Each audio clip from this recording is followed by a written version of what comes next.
আমরা অনেকেই জানি গোলমরিচ খাদ্যের স্বাদ বাড়ায় এবং হলুদের কার্কুমিন অ্যাবজর্পশনে সহায়তা করে। এর মধ্যে থাকা পিপারিন এর জন্য দায়ী। কিন্তু সাম্প্রতিক গবেষণায় দেখা গেছে যে হাই ডোজে পিপারিন যদি নেওয়া যায় তাহলে সেল ডিভিশন বন্ধ হয়ে যায় এবং সেলফ ডিস্ট্রাকশানে চলে যায়, অর্থাৎ অ্যাপোপ্টোসিস হয়। ক্যান্সার সেলের গ্রোথ বন্ধ হয়ে যায় এবং ক্যান্সার সেল আর ছড়াতে পারে না।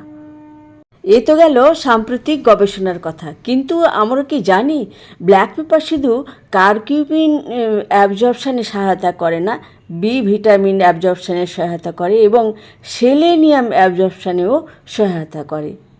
স্টমাকের হাইড্রোক্লোরিক অ্যাসিড প্রোডাকশন বাড়িয়ে দেয়, তার ফলে হজমের সহায়তা করে এবং এটির যে অ্যান্টি ইনফ্লেমেটরি এবং অ্যান্টি অক্সিডেন্ট গুণ আছে সেটাও আমরা বোধহয় অনেকেই জানি। প্রদাহ নিরোধক এবং বিপাকীয় প্রক্রিয়া, দূষণ ইত্যাদি কারণে যে ফ্রি র্যাডিক্যালসগুলো তৈরি হয় শরীরে, সেগুলোকে প্রতিহত করতে সহায়তা করে। এতে থাকা পেপারিন ফ্যাট সেল ব্রেকডাউন করতে সাহায্য করে, তার ফলে আমাদের বিপাকীয় প্রক্রিয়া বৃদ্ধি পায় এবং আমাদের ওজন কমে। ইনসুলিন সেনসিটিভিটি বাড়াতে সাহায্য করে স্মৃতিশক্তি, ব্রেন হেলথ ভালো রাখে, কোলেস্টেরল কমাতেও সাহায্য করে এবং অনেকেই জানি যে কোল্ড অ্যান্ড কফি মানে সর্দি কাশি হলে এই চায়ের সঙ্গে যদি আমরা গোলমরিচ মিশিয়ে খাই তাহলেও উপকার হয়।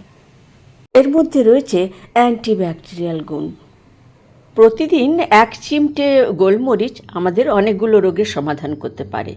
অতিরিক্ত ডোজটা কোনো বিশেষ কারণে, বিশেষ করে ক্যান্সার পেশেন্টদের দেওয়া যেতে পারে, কিন্তু স্বাভাবিকভাবে এটা খাওয়া অনুচিত, কারণ এটা যাদের পেট জ্বালা করতে পারে, অ্যাসিড রিফ্লাক্স যাদের আছে তাদের সমস্যা হতে পারে, কতগুলো ওষুধের সঙ্গে এটা রিঅ্যাক্ট করতে পারে। সেই জন্য 1 চিমটে গোলমরিচ প্রতিদিন খেলে যেমন আমরা অনেক উপকারিতা পাবো, তেমনি স্বাভাবিক মানুষ কখনোই এই হাই ডোজে খেতে পারবেন না এটা।